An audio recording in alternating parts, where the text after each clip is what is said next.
Hello, and thank you for joining this parallel session in which you'll hear what was learned about needs and public engagement from organizing this conference. My name is Matt VanDyke. I'm an assistant professor of public relations at the University of Alabama, and I'm also a member of the SIPEP steering committee. I'm excited to moderate our discussion for the next 45 minutes, where we'll get to look under the hood of conference planning. So to begin, I'm going to introduce each of our distinguished panelists and ask them to describe their role in conference planning and what they learned through that role. Afterward, we'll open the floor for questions from you, the conference attendees. So please be ready to post any questions that you have in the top right-hand corner in the Q&A function. I'll do my best to make sure we get your questions answered in our discussion. So without further ado, I'll start by introducing Todd Newman, who's the Assistant Professor of Life Sciences Communication at the University of Wisconsin-Madison. So Todd, what was your role in conference planning, and what did you learn about needs and public engagement through this role? Yeah, thank you, Matt, and it's nice to be here with everyone today. My team at the University of Wisconsin-Madison that was led by myself and my colleagues, Dominique Brossard and Dietram Scheufele, were one of two teams tasked to do a landscape assessment of what literature exists, if any at all, on public engagement with basic science, as well as tracking U.S. public opinion trends related to basic science, including funding and general sentiment and understanding of what basic science is. And our results for the first part of the study that we looked at, which was a systematic review of literature appearing in STEM-specific discipline journals. So we looked at basically all of the journals in the disciplines of neuroscience, chemistry, nanoscience, chemistry, and psychology, as well as astronomy and physics. And we assessed over 1.5 million articles to see, A, how often does public engagement even appear in these articles using a automated search string that my colleagues on the team helped develop, who are computational social scientists, and found very little public engagement broadly appears within these STEM-specific journals. And specifically, we did manual coding of a subsample of those articles to see to what extent they focus on basic science, and found quite a few, or found even less on that topic specifically. We did find, however, the interesting, I think, finding takeaway is that chemistry, especially the field, especially the Journal of Chemical Education, had quite a few that focused on these concepts, which we talk about in the basic or in the overview that we did. And so our findings came with some quite, I guess, difficult to interpret findings of what is actually going on in this field. In connection with that, we also looked at opinion, and in general, we found that broadly the U.S. public is supportive of basic science funding. It's a question that's been asked since 1985 to today. 80% or more of the public agrees or strongly agrees that it's necessary, and so we see steady support there. However, questions that we looked into that asked specifically how the public delineates between basic science versus applied science had mixed results. Both appear to be, both appear to have broadly positive sentiment towards basic science and applied science. And, anywhere from, 50 to 60% indicated that, yet about 45% indicated a neutral understanding. So that means there is some ambiguity in how the public is thinking about basic science versus applied science, and really, I'm sure we'll talk more about in the Q&A, understanding how we think about next steps with public engagement, really focused on, A, does the public even differentiate between these two concepts, and if so, how? And so that was the broad overview of what we did, and we learned a lot, and I'll leave it there and look forward to answering more questions specifically about the project that we did. Great, thanks, Todd. Next, we have John Besley, who's the Ellis M. Brandt Professor of Public Relations at Michigan State University. So John, can you tell us a little bit about your role in conference planning and what you learned about needs and public engagement? Absolutely. And thank you so much for letting me share this and for being part of the project. Just as a warning, I'm in a hotel, and just as Todd started talking, some motorcyclists showed up outside. So if you hear a lot of rumbling, it's motorcyclists outside. So I'm going to talk on behalf of myself, but also my colleagues Karen Peterman, Allison Blackmeyer, and Jane Robertson-Evia. They're part of Karen's consulting company, and they really helped me with the research. And so where Todd went really broad, my job was to go a little more narrow. We focused in on 4 what I would think of as key science communication journals: Journal of Science Communication, which is an open access journal, relatively newer, Science Communication, Public Understanding of Science, and is that 4? Did I forget one? International Journal of Science Education Part B, which is also a newer offshoot of the International Journal of Science Education Part A. And so from that, we had just over about maybe about 2,000. Flipping to the thing, but about 2,400 journal articles that we were sort of trying to figure out. And we started with a keywords search strategy. And the key was trying to identify articles initially that were about basic science. The word basic science appeared in one article, so we couldn't use basic science as a search term. And so we sort of came up with a list of sort of fields, topics that were basic, that seemed like they would probably be more likely to be basic science. When you start doing that keyword search, what you get down to is about 240 articles. We then used human coding, intercoder reliability within the team, Karen's colleagues, to see if they were really about basic science. It turned out we dropped a bunch at that point. We got down to about 161 articles, started with 2,400, down to 161, that seemed to be about basic science. For example, we lost a lot of articles that have the keyword evolution, because the people use the word evolution sort of loosely in a lot of cases.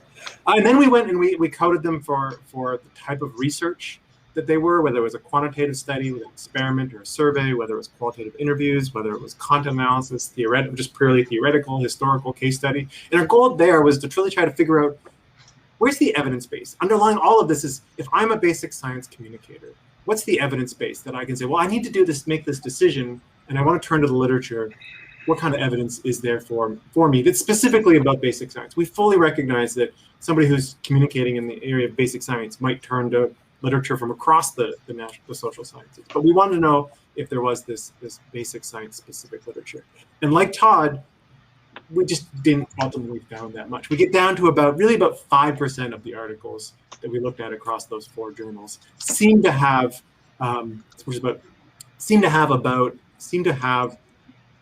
novel data that might sort of help you communicate about basic science. But even within that context, a lot of the time it was ostensibly about a basic science topic, but they quickly went to a risk and benefit context for something like nanoscience into the nanotechnology space. Or if you're in the neuroscience space, quickly moving towards, well, how are people misusing it in diagnostic healthcare settings, or images, for example.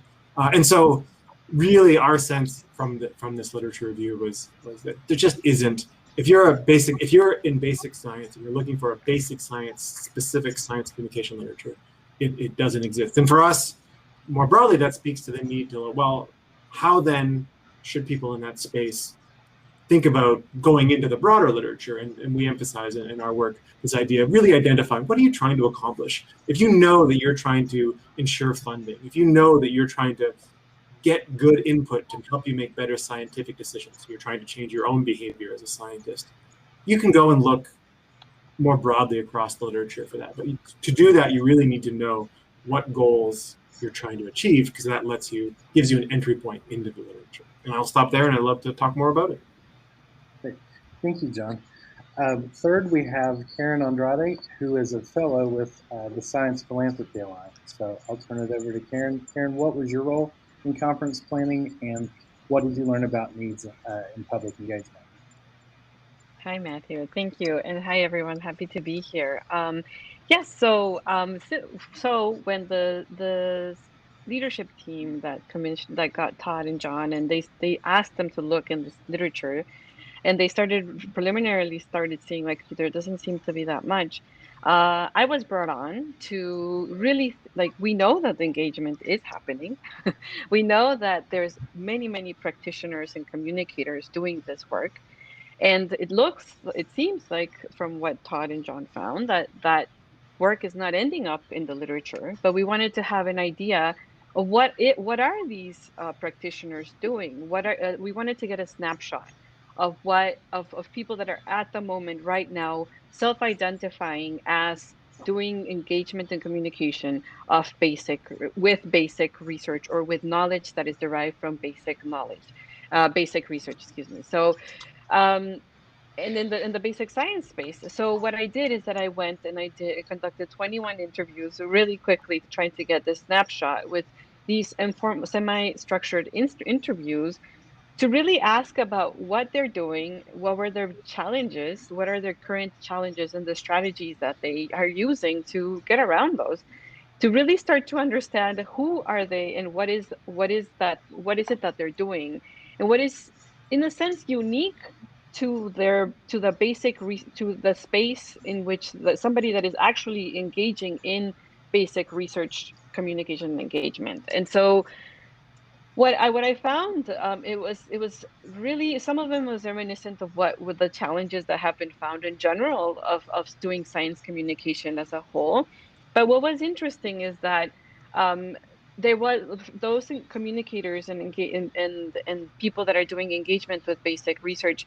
Um, it is the culture of basic research, and when you're trying to also um, get to, so what I part of the people who I interviewed practitioners, so people that are actually identify as this is what I do, but also some researchers and also some managers of programs that help scientists that conduct basic research do this kind of engagement. And really, so it was a range of knowledge that I found, and some of it was overlapping in that.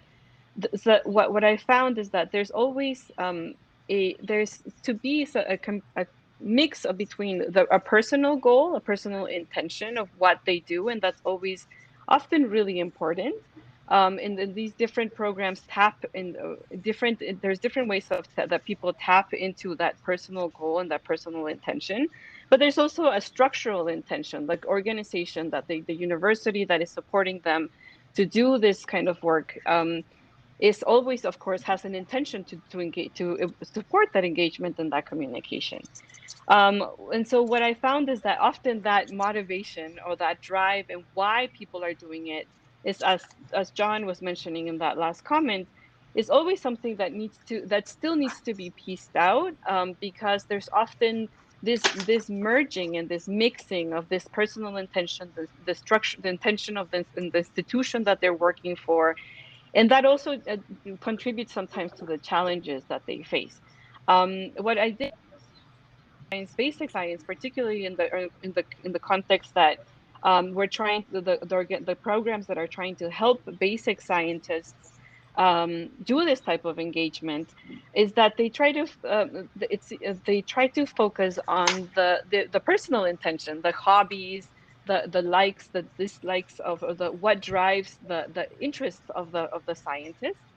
But that often seems to take them away from the basic research knowledge that they're actually doing in the lab. And that is also, I think, responsive to the fact that in basic science, there's a big culture and reward system that really tries to get scientists to tap into that joy of self-driven discovery in a very internal focus and work. And engagement, of course, requires this collective external work, and that always is a difficult tension to navigate. So and the other big takeaway that I will mention, there was many, but well, that often I found that when the people that are wanting to do this engagement are often undergoing some type of hardship. Is it lack of funding or the valuing of their work sometimes, questioning of the worth and value of what they're doing compared to others? And particularly this was exacerbated for those who had intersectional identities like minorities and um, and other type of identities that are to some extent receive some of those challenges from many different contexts. And the last thing I will mention is that institutional support for the person or the initiative really was, of course, crucial for the success and longevity of this type of engagement and work. And I really think that that's an important takeaway, because it really signifies to me that the institution and the goals of the institution, how that institution values that work, and that work really matters for the experience, the individual's experience, but also the success of that engagement and communication. Thanks. Thank you, Karen. And last but not least, Gail Porter is the retired Public Affairs Director at the National Institute of Standards and Technology. Gail, can you talk a little bit about your role in conference planning and what you learned about needs and public engagement as part of that role? Sure. So I'm really thankful to Rick Borchardt and Kagan Sawyer and others from both DOE and the Kavli Foundation to be participating in this whole process, because it kept my fingers in things a little bit that I've loved to do for 40 years. So I'm now balancing my time between things like this and taking care of my grandson, which is also fun. But so I chaired a group of about 12 people who looked at the 86 abstracts that we received from all over the world, actually, from India, from South America, from an amazing range of places. And these abstracts were reviewed to see which ones should be highlighted at the conference that had the most for other people to learn from, most relevant, and showed evidence of best practices. And our goal was to have a consistent, fair, confidential process so that we would end up with the most interesting, well-rounded conference. And I'm thrilled with what the steering committee has produced here, based not just on our work, but on the landscape analysis and on finding all these cool plenary speakers. It's exciting stuff. And I was picked because Rick Borchardt and I did a conference back in 2002, a long time ago now, that was on communicating with the public about science in general. And that was a long time ago, so it's beyond time to do this. So the abstracts we received were very brief on purpose. They were 400 words. They were meant to just give the organizers the general gist of what are you doing, why are you doing it, etc. And we split people up, and they each reviewed, we had 3 reviewers for each abstract. And I wanted to give you a sense of what I found overall. We and the other reviewers found, by looking at these abstracts, it told us something about the state of the art of the field, because these are the people who are most motivated to talk to others, and you would hope you'd find some really cool stuff there. And we did. We found an incredible diversity of ways that people are reaching out and trying to engage the public. And the people that scored the highest were those who were involving scientists, who were trying to learn from previous efforts, who were using evaluation to learn if their current effort was actually effective in some way, who had goals, and who understood their audiences. There were a bunch of people with the high scores who did all of those things. And then there were a number of people, maybe a third or more, who really did not understand that those were things that they should have communicated to us. And that's also part of what we learned. There's a large number of people who want to do this and are forging ahead and doing cool things, but they don't think about it or don't include evaluation. They haven't, no references to whatever's been happening before. But they're very passionate about it, and they're doing their best. So one of my key conclusions or takeaways was there's a large difference between the scholars who are in this field and the practitioners in the field. Many of the scholars understand all of these issues of evaluation and effectiveness, and many of the practitioners still have not received that message that they can be more effective if they learn from research and learn from scholarship. And another key takeaway was that there's still lots of people who think if we just tell them about something, then they'll like it. That's something that we learned long ago is not really how the public works. And so there's still a need to bring people along and help them understand. You can't just educate, you have to engage the public. You have to talk to them. You have to understand what they want to learn. You have to know if they're going to come to your science center or not. And so what I wanted to just mention really quickly in my few minutes here is what I think was the really cool things we learned from some of these examples. And there was a lot of discussion of trust by the best submissions.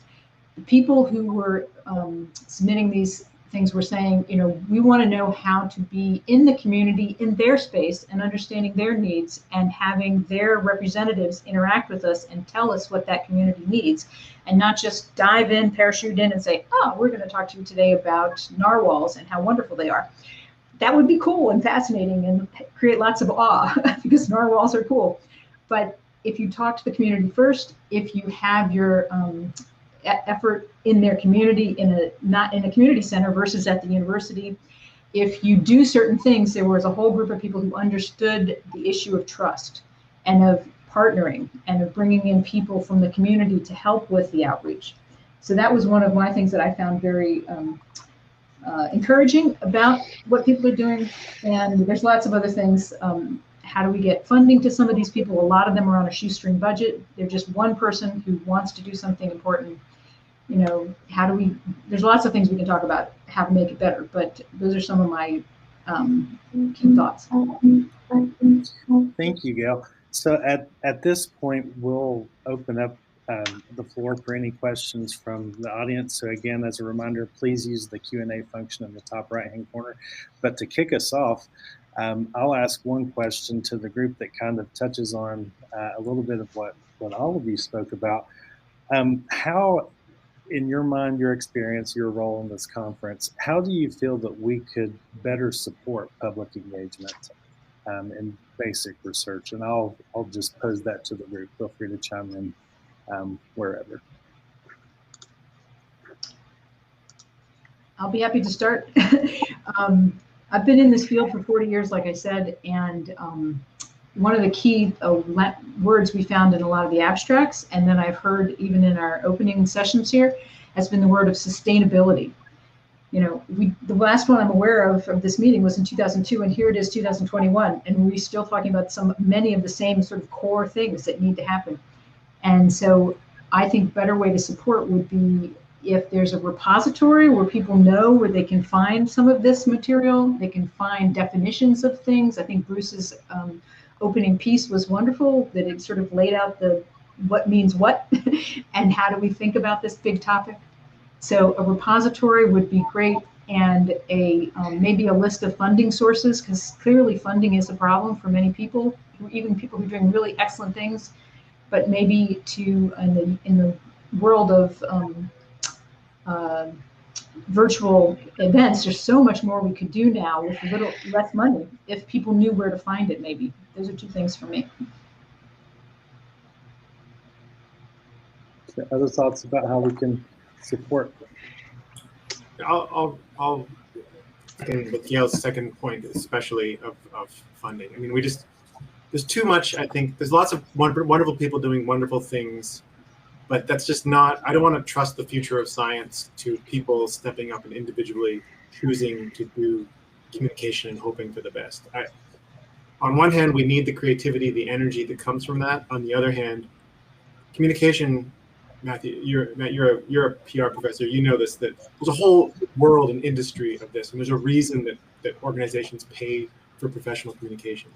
And sometimes that's done terribly, but it's also, when it's done well, and so ultimately we can't treat this as sort of a second level thing. We can't treat this, we need to fund it, we need to professionalize it, while also finding ways to maintain the creativity and the joy and the stuff that makes it especially awesome. Okay.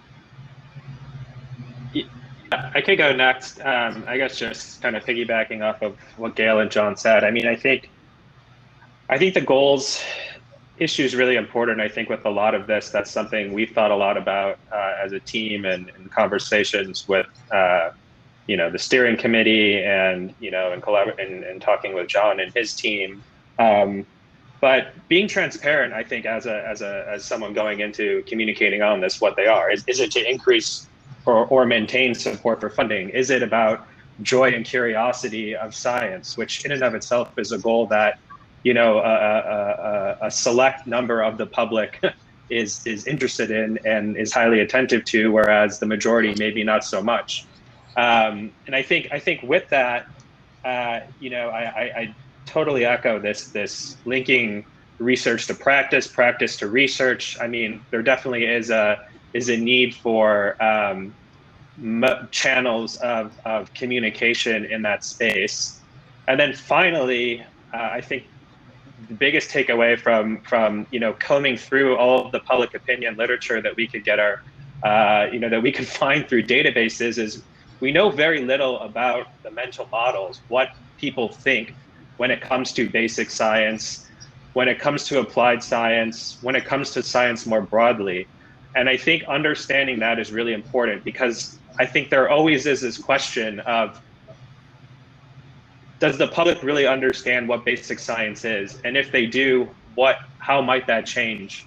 And if so, what are the strategies and ways we as a scientific group of researchers and practitioners can think about best addressing that? And that goes to the sentiment of audience is at the center of all of this, and strategic communication, right? Understanding your audience is super important. So I think moving forward, understanding that area of research is needed. Matt, I guess that is similarly, I do think that I am understanding who, similar to what John said, and to some extent complementary to what Todd said. Who is doing this type of engagement? Who are they? Why are they doing this? Like, we know, I think that having a clearer view of who they are and what drives them, I think it is important, because we need to figure out, like, I think I saw a range of people that to some extent there was a group of them who this is why they remain in science, right? The communication, the engagement, the seeing the science work, and the quote that I remember a lot saying about the fact that this is, if we are publicly funded, right? That's something that I heard a lot. If we are publicly funded, if the work that science is doing is funded by public dollars, it is literally our job to do this engagement. But of course, that's just the one section of people that are doing this, that are trying to do this kind of work. But at the same time, there's, as you said, like there's whole institutions that are wanting to do this work, and that in some extent are doing it, but also not giving it the stature that it and the recognition and the importance that it should. So I do think that, to me, understanding, having a better view of who they are, and also how can we better make synergies between the people that are doing the kind of work for different reasons, but at the same, and being able to then create trainings or programs that are not only just for the ones that are interested, but also for I was thinking of it like the ecosystem, right? The people that this engager, this communicator lives in an ecosystem of different rules and drives from the institution. If we could actually start have conversations about the role of this work within the ecosystem of the academic or research or basic research, then to start getting to the people that are not the low-hanging fruit, that know that engagement is important, that this is already part of what they see and what their priorities are, then we can start sort of building institutional support for and changing of hopefully building of those hierarchies of that put sometimes communication as less valuable. Yes, definitely. Thank you all. Building from that, Gail mentioned a repository, and you've all touched on obviously different ways to support. Specifically thinking about bridging the gap between theory and practice, what do you think are some ways that we could do that to push the field forward? One possibility would be like, this just occurred to me sitting here, but is there any way we could match up people across in ways that are relevant to them? So if there's scholars who are looking for certain things, and there are practitioners who are interested in doing, say, documentary film versus websites versus science cafes, like if there's some way that there could be like a listing where you could find people like a not Facebook, but some way that you find your special people that you need for your needs, whether you're a researcher or whether you're a practitioner looking for what the research is. Maybe there's some way to mentor each other across disciplines. I don't know. Other thoughts?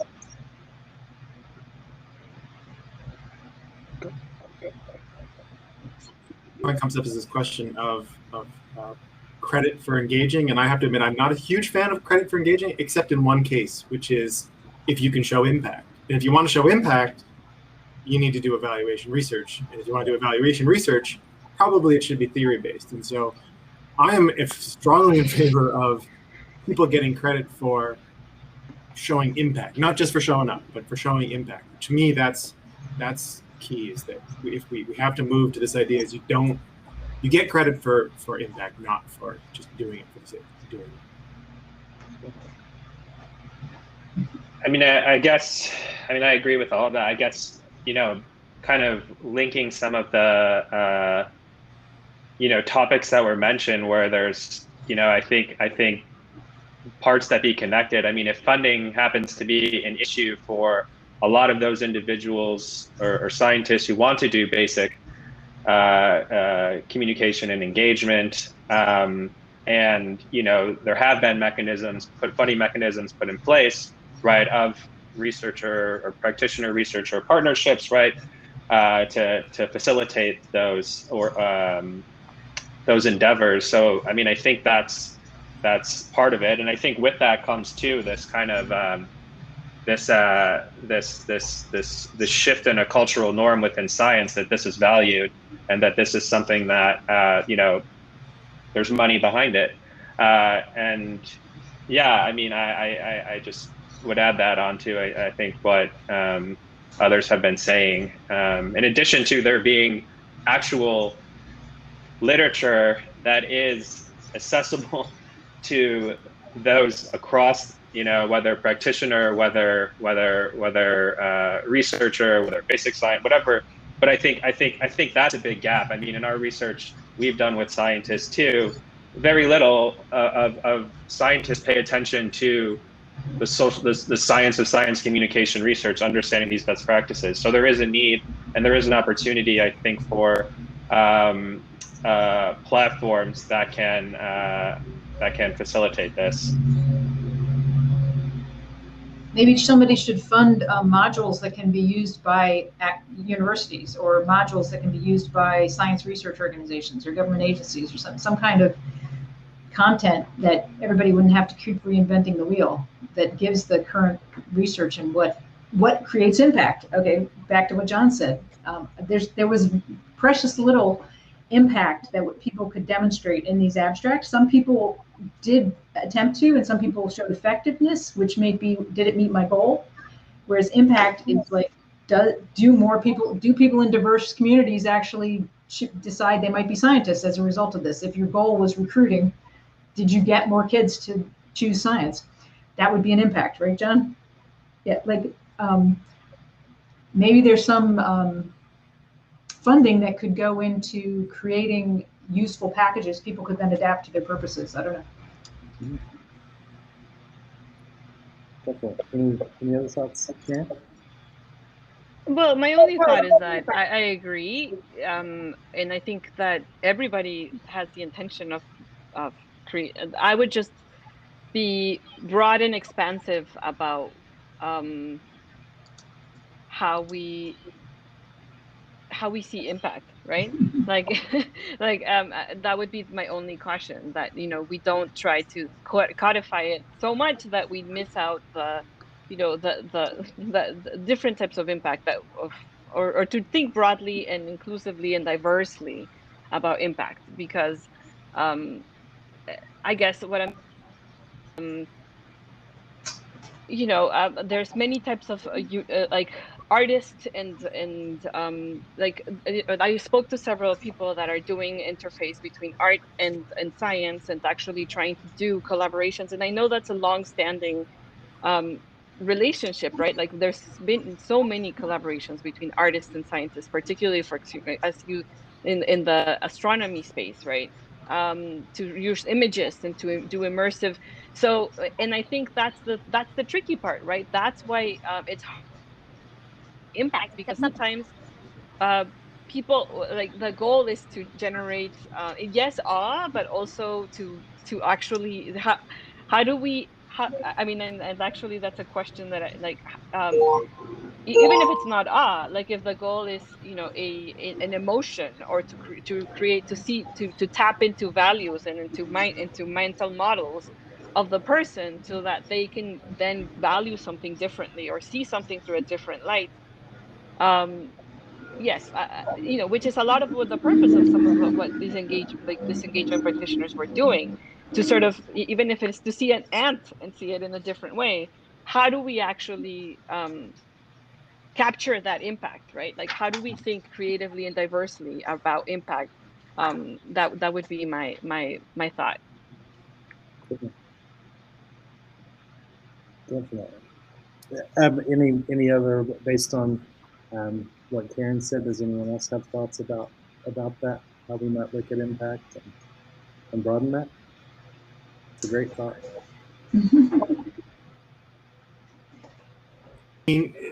So this is where I have to be. I totally agree, and yet at some point, being strategic, it's like, well, no, that wasn't. It's fun and it's cool that you want to do it, but is it worth that amount of money? At some point, we have to be, and so that, to me, that's that balance of just let every flower bloom. But we do got to make choices, right? If you're an and so that's I worry there's a lot of science communication that's going on that's fun for the practitioners and it's enjoyable, but it's not the best use of our funds, the best use of our limited resources, the best use of somebody's time. And so I just don't, I think that we need to have more hard conversations about, and we need to have more hard conversations about, is that the best way to do the thing you want to do? And is that thing you want to do the best use of your time and energy and resources? And that's, but while totally respecting it's hard to capture impacts. It's hard. There's going to be a diverse bunch of things that it's a really hard thing. But before I would just want to, go ahead. Sorry, Gail. I just wanted to say, like, I would just want, like, in the room, when we're all deciding, like, people are deciding what does that, I would want people from very different walks of life. I'm not saying that all flowers, I'm saying we want people of different, of different experiences, of different identities, deciding and collaboratively thinking about that impact. Not, that's more of what I'm, Go ahead, Gail. That gets back to audience. The key thing that I found in my career and that we saw in these abstracts is a lack of real appreciation for the audience. You can't make impact if you don't actually understand your audience, as we said in those opening plenary sessions. And so there's a critical need that we get more scientists involved in understanding who the audience is and what impacts would help them. Like, they don't even think about it. My experience is a very narrow slice of people who are passionate about this and jump into it, often at not the help of their career, but sometimes retarding their career because they can't get as many papers written, or as they can't get, these other published as much. So the issue for me is that you have to get the scientists to understand that there are specific ways that work better than others. They care about research. If they had research easily available to them, I think they would value it. And then you need their bosses to decide that there's a value to this society, there's a value to my university, there's a value to my government agency for my scientists to be out there engaging. So we have to have documentation of what those impacts are. I think managers want to know that there's some value in their time spent on this. And I think that is a major thing we're missing right now.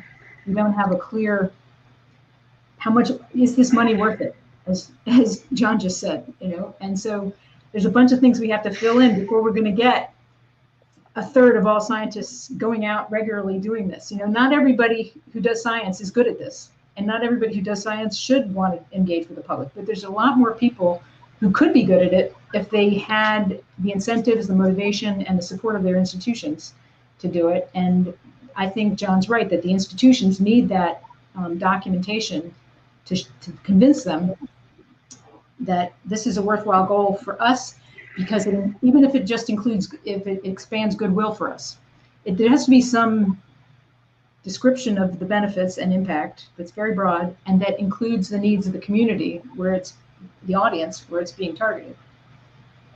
And if I could add to that, because I think one of the things that's come up a lot in our thinking about this too is, you know, I mean, the focus on audience is so important, right? To understanding how you engage with these groups, understanding their mental models, et cetera. But I think like a big part of a lot of this, and you know, I know public engagement and how to define public engagement is something that's coming up a lot throughout this conference. But also, it's like, you know, how is, and I think John and I both in our assessments found that, you know, there wasn't a lot of research focused on, well, how is this changing how the scientists view the science they do, engagement. And I think that's a big part of understanding engagement in this context is, you know, for science, like evaluation is not just how is the audience thinking differently, how is the public, or how is the audience thinking differently with these activities, but how is this changing to the scientists? How is this changing the science they do? And how does this for science that has, right, potential applications that could be quite controversial, right, can touch upon serious ethical issues? I think that's a really important part of this process, is understanding how those factors go into, right, if you think about the process of science, into the decisions they make and into how they think about, right, public engagement along the lifeline of their scientific endeavors. So yeah, I think that's an important just point to make. So we've got about 3 minutes, 20 seconds left. One of the questions posed in the Q&A function is, in thinking about the research that you've conducted as part of this, or just your general research or practice that you've been involved in, have you noticed shifts over time in attitudes about public engagement with these topics? Have you noticed, and I'll tack on to that, we're talking a lot about incentives, support, those types of things. Have you noticed trends in those things over time? Just from our own personal experience, or from what we're, you know, from the abstracts, I find it remarkably consistent.